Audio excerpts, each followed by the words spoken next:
دعا ایک کیفیت کا نام ہے. یہ جو لوگ کہتے ہیں جی میرے لیے خاص دعا کرو، ضرور ایک دوسرے کے لیے دعا کرو اور ایک دوسرے کو دعا کی درخواست بھی کرو. تو حضرت عمر رضی اللہ تعالیٰ عنہ عمرے پر جا رہے تھے کہ یا رسول اللہ میں عمرے پہ جا رہا ہوں. تو آپ نے کہا عمر مجھے بھی دعاؤں میں یاد رکھنا. تو ایک دوسرے کو دعا کی درخواست کرنا یہ مسنون ہے، لیکن وہ جو کہتے ہیں نا میرے لیے خاص دعا کریں، خاص دعا وہ ہوتی ہے جو آپ اپنے لیے تڑپ کے کرتے ہیں. میں ایک مثال دیتا ہوں. میرے پیٹ میں درد ہو اور میں اپنی بیگم سے کہوں تو ذرا ہائے ہائے کر، یا میری بیگم کے پیٹ میں درد ہو وہ مجھے کہے ذرا آپ تھوڑی سی ہائے ہائے کریں، تو میں ہائے ہائے تو کر لوں گا لیکن اس میں کیفیت تو نہیں ہوگی.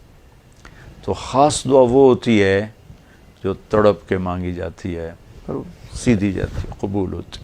عام طور پر ہم کہتے ہیں ہماری دعائیں نہیں سنتا، یہ نہیں کہنا چاہیے. ہر دعا اللہ سنتا ہے، ہر دعا سنتا ہے. ہاں قبولیت کی شکلیں الگ ہیں، کبھی وہی چیز دے دیتا ہے، کبھی ہمارے مناسب نہیں ہوتی تو کوئی اور چیز دے دیتا ہے، کبھی اس کے بدلے میں کوئی مصیبت ڈال دیتا ہے، اور کبھی اس کو سٹور کر لیتا ہے. اور آخرت میں جب بندہ بندی آئے گا نا تو اللہ فرمائیں گے تو نے یہ دعا مانگی ہم نے پوری کر دی، یہ دعا مانگی اس کے بدلے میں یہ دے دیا، یہ دعا مانگی اس کے بدلے میں یہ مصیبت ڈال دی، یہ دعا مانگی اس کے بدلے میں ہم نے کچھ نہیں دیا اب ہم تمہیں دیتے ہیں. جب وہ دیکھے گا اس دعا کے بدلے میں اللہ کے انعام تو کہے گا ہائے کاش میری دنیا میں کوئی دعا قبول نہ ہوتی، سب کچھ مجھے یہی ملتا. لیکن بہرحال ہم نے یہاں بھی اللہ سے لینا ہے وہاں بھی لینا ہے. تو اس میں یہ مہینہ دعا کا مہینہ ہے. تھوڑا وقت افطاری میں نکالیں، تھوڑا وقت سحری میں نکالیں، نمازوں کے بعد تھوڑا سا دعا کو لمبا کریں. یہ جو فرض نماز کے بعد ہمارے ائمہ دعا مانگتے ہیں وہ تو چند سیکنڈ کی ہوتی ہے، اس کے بعد آپ خود ہاتھ اٹھا کے اللہ سے بات کریں. اگر اس وقت آپ کو فرصت نہیں ہے تو کم از کم سحری کے وقت اور افطاری کے وقت ضرور کچھ وقت نکال کر اللہ سے باتیں کریں. اور دعا جو ہوتی ہے نا، نوح علیہ السلام کی صورت پہ آپ غور فرمائیں کہ نوح علیہ السلام نے کیسے دعا مانگی. پہلے اللہ کو اپنے دکھڑے سنائے، اپنے غم سنائے، اپنی درد بھری کہانی سنائی. دعا تو دو لفظ ہیں، رب لا تذر علی الارض من الکافرین دیارا، دو لفظ.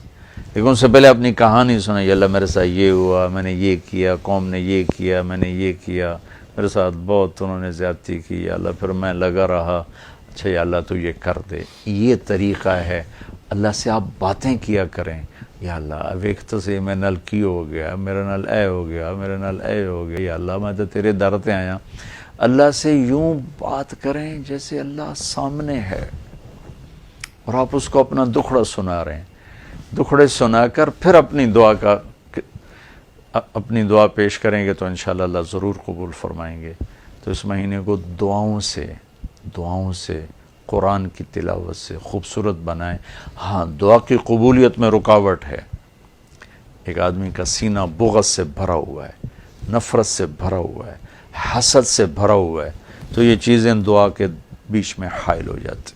ایک آدمی کا رزق حرام ہے، یہ چیزیں دعا کے درمیان حائل ہو جاتی. لیکن اس کے باوجود بھی اگر کوئی تڑپ کے مانگے گا نا تو مجھے یقین ہے کہ جو بھی ہے نا اللہ اس کی ضرور سنے گا. تڑپ کے مانگنے والے کو اللہ کبھی خالی ہاتھ نہیں لوٹاتا.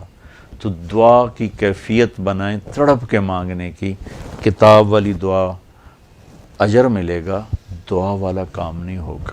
دعا تو اللہ کی طاقت کو ساتھ لینے کا عمل ہے کہ جہاں میں بے بس ہوں اے اللہ تو اپنی قدرت کو ظاہر فرما. تو یہ اللہ پاک نے دعاؤں سے وہ کیا ہے جو مردے زندہ کر دیے دعاؤں سے. اللہ تعالیٰ نے نباتہ بن یزید نخی رحمۃ اللہ علیہ یمن کے تابعین میں سے ہیں، سفر پہ جا رہے تھے، گدھا مر گیا. تو ایک طرف ہو کے 2 نفل پڑھے کہ یا اللہ تو بے نیازم ہے، تو ضرورت مند ہوں، یہ میری سواری ہے، میں آگے پیدل کیسے چلوں، اسے زندہ کر دے، تجھے قدرت ہے. پھر ایک اس کو چھڑی ماری کا، اٹھ قم باذن اللہ. گدھا دم ہلاتا ہوا کھڑا ہو کے. اور نباتہ پہلے فوت ہوئے، گدھا بعد میں مرا. اور امام شعبی فرماتے ہیں کہ میں نے دمشق کے بازار میں اس گدھے کو فروخت ہوتے دیکھا. تو دعاؤں سے تو ایسے ناممکن اللہ تعالیٰ ممکن کر دیتے ہیں. واقعات بھرے پڑے ہیں، اور اس کے لیے کوئی بڑا بزرگ ہونا ضروری نہیں، درد مند ہو کر فریاد کرنا ضروری ہے، چونکہ وہ نیکوں کا بھی رب ہے اور گناہ گاروں کا بھی رب ہے. انہوں نے کہا مجھ سے تڑپ کے مانگو، دروازے کھل جائیں گے. اللہ تعالیٰ ہم کو دعاؤں والا بنائے، قرآن والا بنائے. السلام علیکم.